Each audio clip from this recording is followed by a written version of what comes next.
klāt maizes zivis, skatīsimies, ko Taro paredz par to visu. Zivis šajā mēnesī tādas absolūti mīlīgas. Šī ir mīlnieku kārtas, kas nozīmē, ka dažai labai zivī var būt tiešām daudz darīšanu ar partneri, ar mīļoto, ar otru cilvēku, izveidoties attiecības, izveidoties tādas ļoti īpašas attiecības un arī esošas attiecības var pārvērsties par ļoti īpašām tajā reizē, kad jūs sadaranaties vai sākat plānot kāzas vai sākat plānot to savu kopīgo īsto dzīvošanu.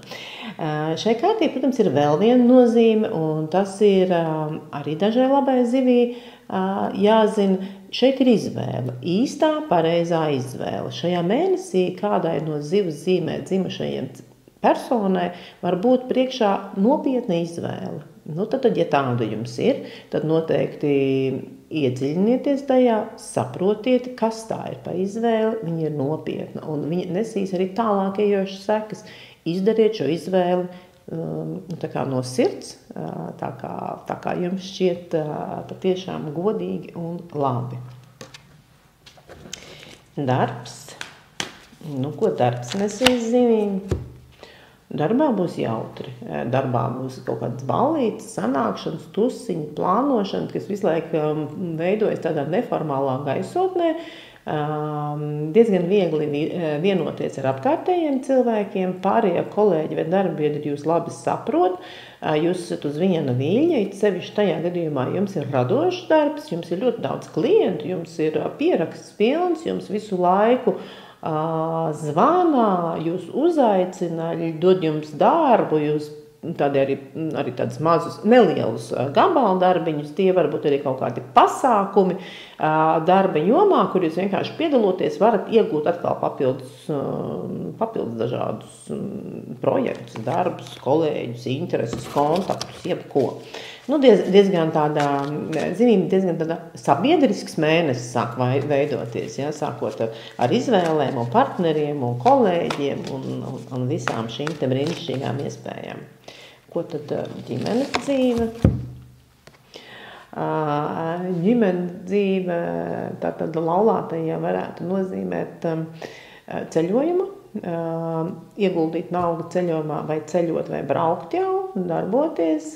Tas ir viens, jo šī dāma pilnīgi noteikti sēž pie lidmašīnas iluminatora, tas nemaz nav lēti, tātad jums būs kaut kādi resursi, ko jūs varēsiet ieguldīt ilgtermiņā, ja ne tagad, tad nākotnes ceļojumam.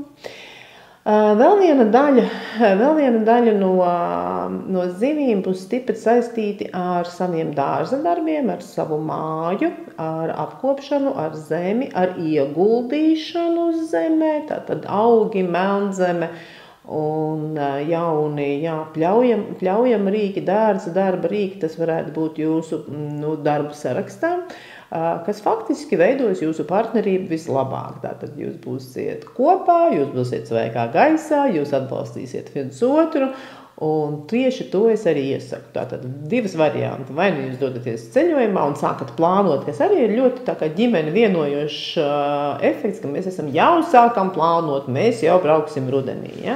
Un pa to laiku uzrokat dārzeņu un sakārtojat visu to komfortablo vidi, kas ap jums, protams, tiem, kam nav dārziņi, tie var ļoti labi un skaisti iekārtot vidi apkārt sev, dzīvokli māju. Tātad tiem cilvēkiem, kas tikai meklē attiecības, Pentakļu karaliene nesola neko jaunu. Pentakļu karaliene ir lēna kārts un faktiski liek bieži vien turēties pie vecajām izvēlēm. Tātad, ja jums ir vismaz viens variants, tad Pentakļu karaliene saka, izturiet, pārbaudiet, paskatiet, nevajag skriet no vienas personas pie otra, vajag paskatīties, vai varbūt, ka tur viss pat ir ļoti labi. Tā kā prasa mazliet iedziļināšanos un klātbūtni un mieru un tādu neskraidīšanu visu laiku apkārt meklējot kaut ko citu. Jā, un padoms.